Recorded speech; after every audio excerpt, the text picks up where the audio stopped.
ka, madam? Matik. So, as a teacher, namin na-discover na maka-help dyan ninyo. Gusto pa ni madam? NES M9 Plus. Basta nakit ano na mo sa TikTok. Unya, among try. Bisod ba? Nakita Okay, na mo okay. sa TikTok niya, among gi-try. Unya, effective dun siya. Kinahaya-haya na ang mga teachers. Kay, pwede na sila mag-PowerPoint while mag-print. Kay, cordless siya. So, anywhere inside your classroom, hindi mo maka-PowerPoint and maka-print kasi. Kay, cordless na siya. So, di na ka sige, gamit mo sa itong tag-as kayo mga cord sa HDMI. So, let's check if gana ba niya siya. Ay, hani ang kurma niya mga madam.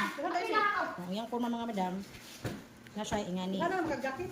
Niya, kasulat ko. Asa to madam? Hoy, dili man ama. Oh, Abi, Alisa. Kani, ate. ana man good ni siya, ana. Kani duha ni. Ay, kani ato sa ning i-connect sa lubot. Sa kani lubot ko dun sa kaning bottom sa kaning murag flash drive.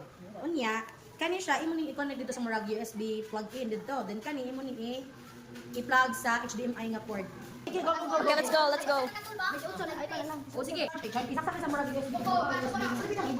Kasa babaw. Oh, dito. Ngano ba na yun? Ato sa... Bawal pa katabang mo kay Pag-alisa!